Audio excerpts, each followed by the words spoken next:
Welcome to the Social DJ, Episode 1, Season 2, with Ryan Berger from MBLV Magazine. Let's get started.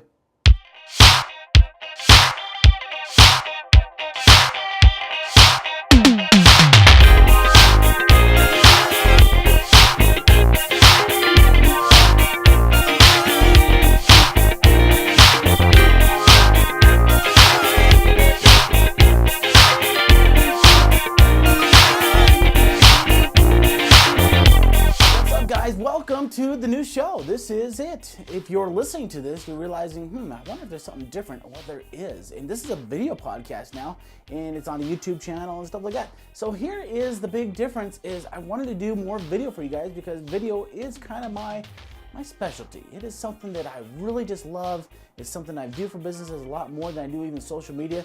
And I've even cut out social media as part of my services in what I do for my business because video is such a hot commodity out there for people. They don't know how to do it. They want to know how to do it.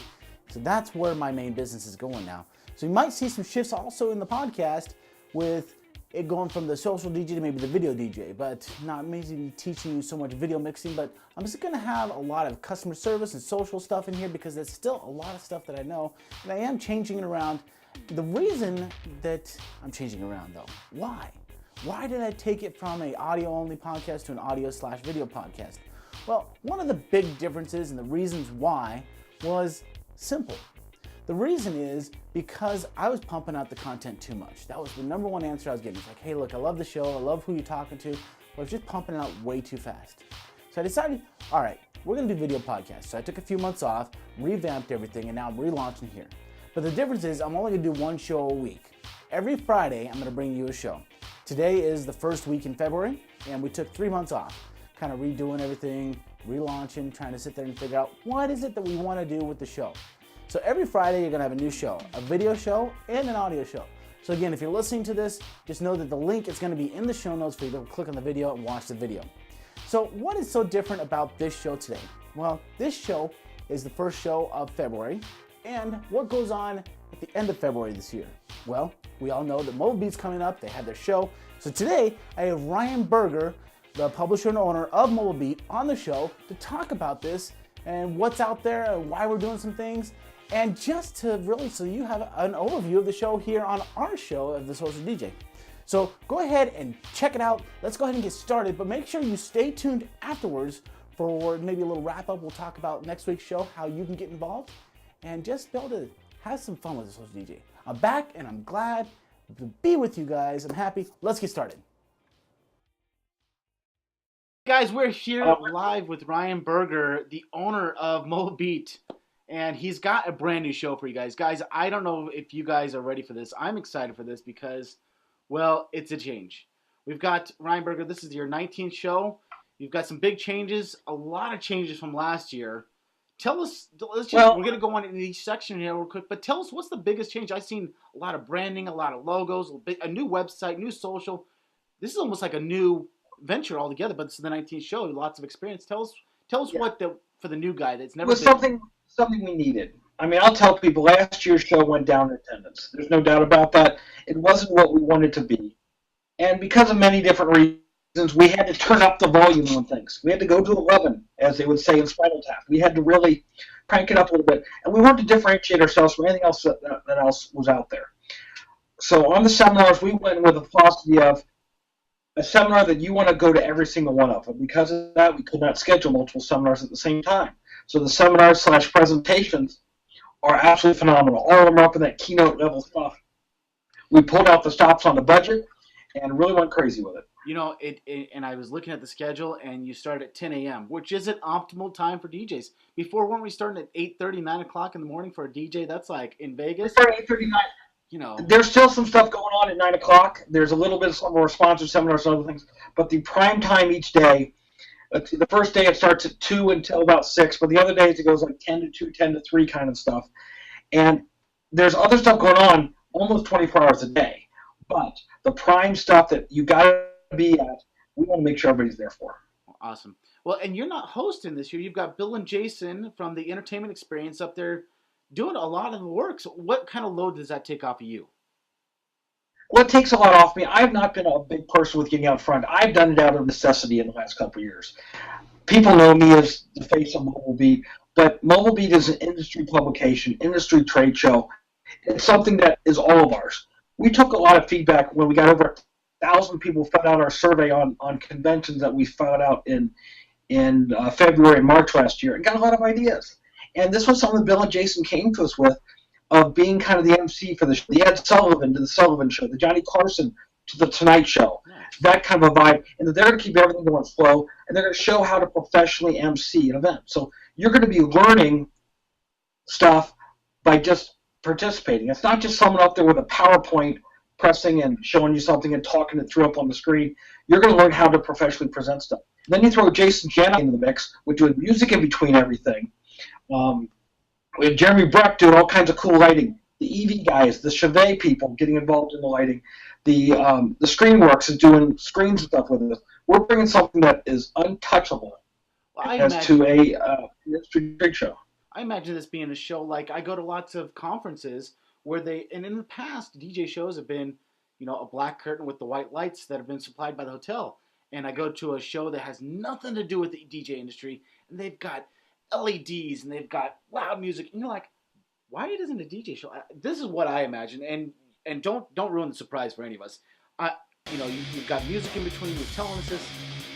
You're just wetting my whistle here on what's out there.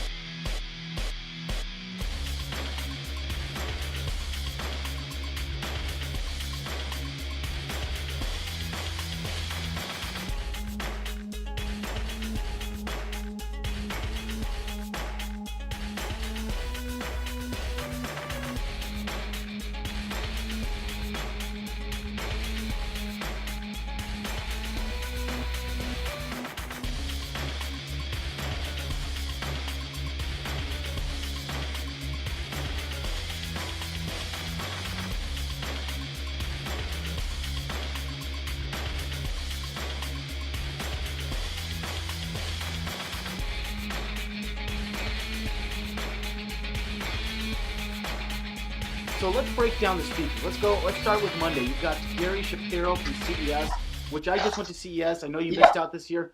You missed out on some really cool stuff. Sore feet, no sleep, lots of really cool. But now Gary Shapiro makes sense. And as a perfect person to talk about this, because I was just going to bring up that example. I've been going to these national shows. I've been going to regional shows.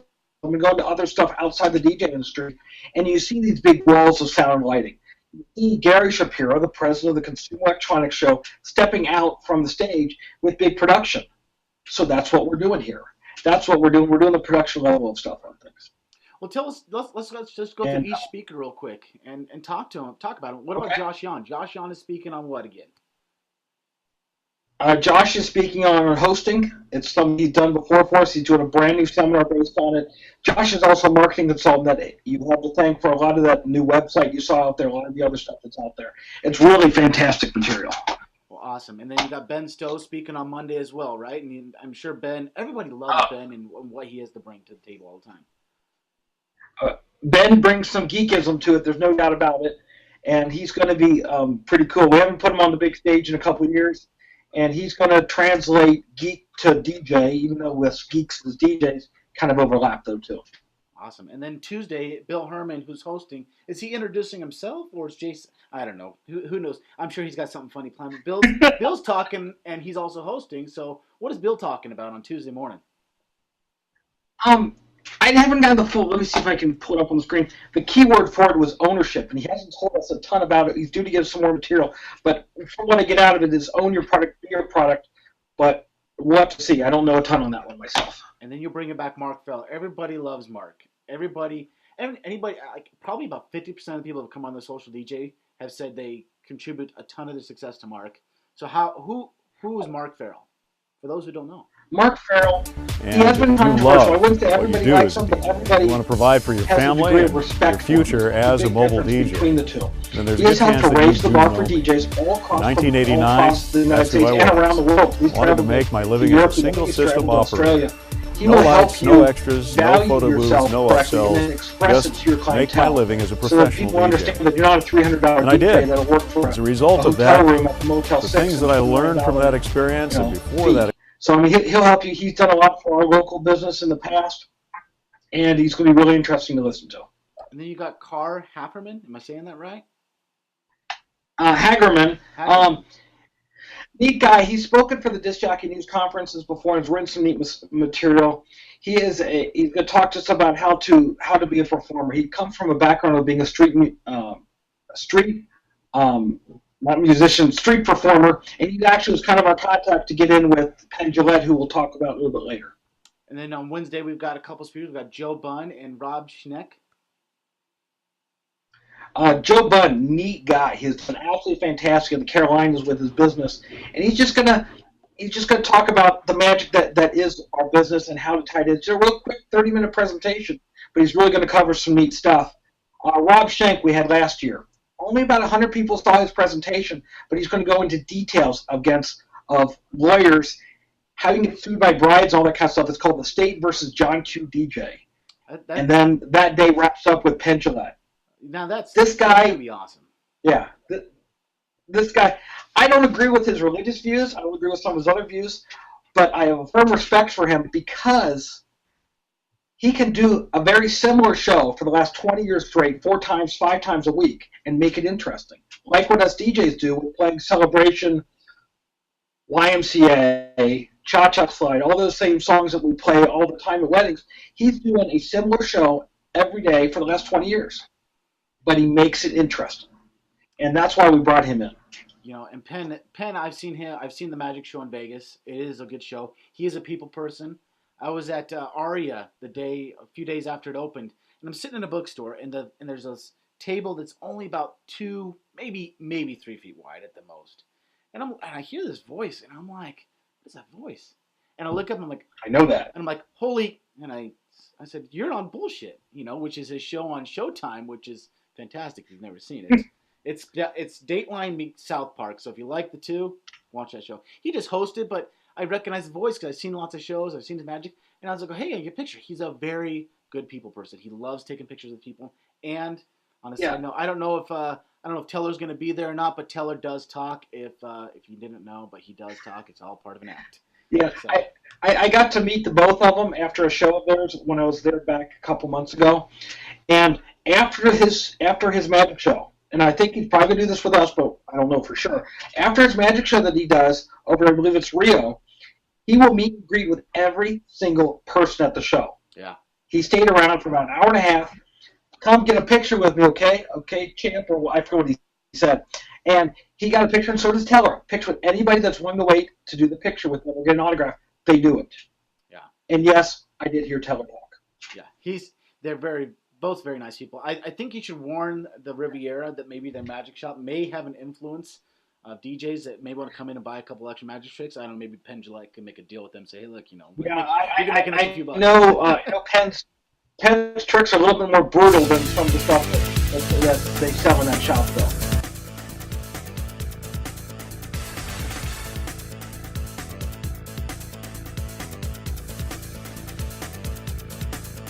Hi, this is Penn of Penn & Teller. Looking forward to seeing all you Mobile Beat guys in February right here in Las Vegas, Nevada.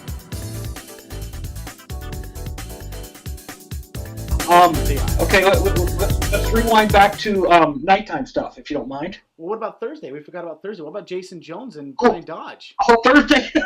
Yeah, Thursday, Jason Jones steps I'm so excited about this nighttime stuff. Wait a second. I don't have a lot of beefy details on stuff, the power of your point of view.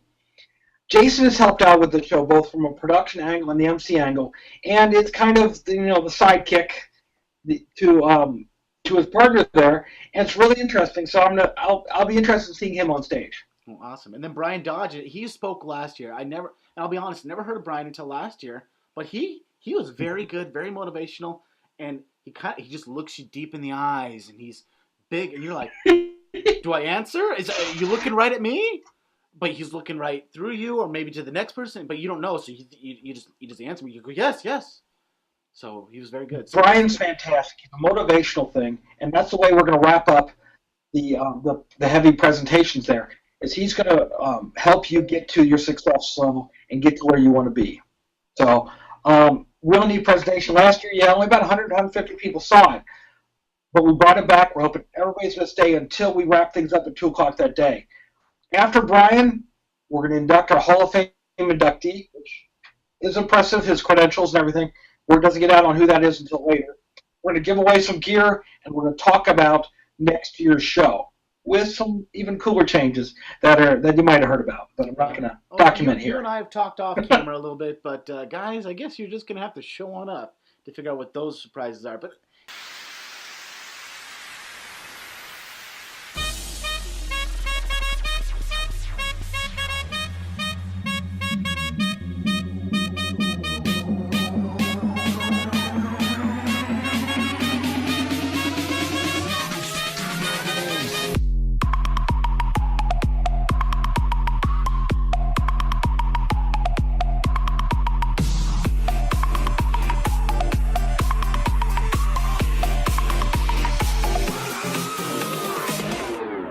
let's talk about this now. We've learned all day.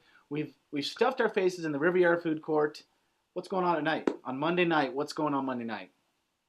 Okay, Monday night, right after the floor shuts down, Chevet's going to move into a mode of doing their sponsored seminar, showing off that system they're using as part of the whole entertainment experience. DigiGames is going to have a quick hour of their game on kind of stuff where they have some fun with people. And then the DJ takeover happens, which is kind of a neat informal event run in coordination with our show. So we got a bang, bang, bang happening that night. A lot of people then go out and hit the strip for a couple hours. Awesome. And then the next day we cover to learn. And then Tuesday night, we are at this undisclosed top secret location. Are we at Area 51? Did you get in to Area 51? We're not quite going that far. It is on the strip. It is a really cool venue. I spent some time in it, and so did my show producer, Mike. And Jake Feldman, my production director, had to line up everything for it. It's going to be really cool, but the key is that we're going to have DJ Jazzy Jeff, Jason Janai, who people are getting to know really well through a good connection with us, followed by Sir Mix-a-Lot. Really neat event that we've been putting together. I've been trying to get Sir Mix-a-Lot to the show for like 10 years now. And because we backed up into February a little bit more, his schedule opened up, and he's coming down from Seattle and going to hang out with us, do a nice performance, and it's going to meet and greet people. We're still working on the times of that. Guys, remember, that is not at the Riviera, so don't get hammered if you are driving yourself, or else you're going to miss out. So be ready for the disclosed location at the Riviera. Remember, if you're going to take a taxi or a bus or the monorail, just know you can get around Vegas any way you can. But if you're driving yourself, remember to just save a few drinks or hitch a ride with somebody else. Because, again, we're not at the Riviera, so you're going to have to be there to find out where we're going for this party. It's like a scavenger hunt all of a sudden. It's exciting. It'll be in the program guide when the program guide publishes actually about a week before the show, so you'll be able to get to it. It is right on the strip. It is in the heart of everything that is Las Vegas, so you're not going to have a problem finding it. Awesome. And then on Wednesday night, we're going back to Surrender. That was a fun time last year. We all got to just sit around and visit and have a good club environment. So for those that didn't go to Surrender, what did they miss out on? Honestly, I didn't go inside. It's not totally my scene on stuff. But I help DJs get in the door. And I'll be there again to make sure everybody gets taken care of and in there. I'll probably come in for a little bit myself, but believe me, I'm worn out. So, and I'm in a way. So it'll be really cool. It's an Uber club scene. It's one of the top places out there. It's where Lil Jon has his residency, where a bunch of other guys have regular residencies in Vegas. It's a cool club. If that's your scene, you're going to really enjoy it. They get in there as of 10:30. There'll be some people kicked out at 3 or 4 o'clock in the morning. Yeah. And hopefully they'll be alive to come see Jason Jones and Brian Dodge on Thursday morning. And then the exhibit hall. We've got the exhibit hall. Anybody new for the first time coming to your exhibit hall, or any surprises? There's a handful of new people. I don't want to mention specific ones because I'll forget somebody, but there's some new people in the video arena. There's some new people in the audio arena. There's a couple new lighting companies. The exhibit floor is only on Tuesday and Wednesday, so it's essentially seminars, exhibits, parties. So if you're coming for just the exhibits for some strange reason, you want to be there on Tuesday and Wednesday. I would recommend, and most people are coming in on Sunday and then leaving late on Thursday or on Friday. Well, then here's the question: is you've always had the big giveaway on Thursday in the exhibit hall. Where's that going to happen this year? It's going to happen after Brian Dodge's presentation as part of our Hall of Fame wrap-up. We are going to have prizes being given away all day long on the exhibit floor, but the big stuff is being saved for those that are investing their time in themselves and in Mobile Beat So it'll be Thursday, about 1:30 or so. Awesome. And then where's all this taking place? I mean, we're going to Vegas, and we've told them, hey, look, we're at the Riviera, but is that where they need to stay, or give us the details on tickets, on a hotel? Give me the nitty gritty here, real quick. We do appreciate if you would stay at the Convention Hotel. Hotel rooms are as cheap as $29. The nice rooms are $39, and those are really nice. But even the $29 rooms are better than you're going to get across the street at Circus or something like that. Stay with us. You save money on your room costs, and you save money on the the resort fees, that kind of stuff. Convention passes are currently $229 each, or the exhibit party passes that you get at the show are going to be $40. So and is there come join us at the Riviera, Las Vegas. Come in on Sunday. Spend the whole time with us. Let me shake your hand. Let me talk to you. Let me thank you for investing in your business. And then is the price going to be going up again online before we hit the door, or is $229 up until the door? It'll be going up to $249, I believe, at the end of the month. Okay. As in February 1st, depending on when you're watching this. And then at the door, I believe it's $299. So okay. Well, guys, get your pass to $249. Lay down some money now. And if for some reason you buy your pass now and decide not to go, we'll roll it to next year, or we'll call the refund deal for you on stuff. So get yourself a pass. This year's going to be great. Next year's going to be absolutely amazing when we hit our 20th anniversary show at a fantastic location we'll talk about more later. And is there anything that, for people that aren't able to make it, absolutely cannot make MBLV19 right here, is there anything they could do, or is there like streaming, or, I know Disc Jockey News does a lot of stuff, anything that they could do to sit there and get the content? There'll be a lot of coverage from Disc Jockey News. My friend John Young does a great job with that. Bill and Jason will be doing. We are doing any kind of streaming video of things because we want you there, and we want you to have the investment in it. And the people that have invested in it deserve some punch for what they're doing. Awesome. Hey, Ryan, thanks for joining us today here on the Social DJ. Any last words of wisdom, surprises, or anything you want to leave us as we boogie on out? Just check out MobileBeatLasVegas.com. There's lots of videos out there. There's a lot of Facebook conversation. Get yourself there. If you end up wanting to bring a crowd of DJs from your DJ company, get a hold of me. I'll do what I can to make sure you're able to make it there and save you a couple bucks if you're bringing me a nice crowd. Awesome. Well, hey, Ryan, thanks for joining us today. Have a great day. Enjoy the planning. I'll see you in February in Vegas. Thank you, sir. All right, guys, that's it. MBLV19, it's set, it's here, it's ready to go. If you haven't got your passes yet, make sure you get your passes. If you haven't got your airline ticket, make sure you get your airline ticket. Haven't got your hotel room. Haven't got anything put together for this? Make sure you put that together for you. Come on out, let's talk. If you see me at the show, let's hound me down. Say, hey, what's up, man? I'd love to meet you guys. So with that being said, just make sure you go to MobileBeatLasVegas.com, get your passes, and then next week, we're gonna talk about some customer service issues. Customer service in the fact that it's something that is a lost art almost, especially among big companies. And the reason I bring up this particular company is because it's been an ongoing problem. And their way they're using social media and the way they're communicating is pretty bad, if you ask me. And the reason we're gonna do an audio podcast and a video podcast of this is we're gonna sit there and we're gonna read the tweets as they've happened in, not real time, obviously, because it's been over a month, but we'll sit there and we'll lay out the timeline for you so you can see it and just show you, hey, look, this is horrible customer service. And I didn't record the phone calls with this particular company, but hey, as you order flowers, make sure that you order them from a company that you find valuable. This company lost all reputation with me. And the reason that they did is because of how they handled the problem, how they continue to handle the problem, and really it's about customer service. I'm not saying the customer is always right, but in this particular case, I think I was kind of right. I try to help them think for themselves and everything, but you're gonna go ahead and we're gonna talk about that next week. So until next week, make sure that your flowers are blooming good and not dead when they're delivered 800 times over. Here's your clue for next week. So who am I talking about next week? Who do you think I'm gonna talk about next week? What company do you think I'm gonna talk about next week? So remember, as you go out there next week and you're talking to people, your clients, your guests, your other coworkers, the people of your company, just remember, ignite your legacy. Peace out. See you next week.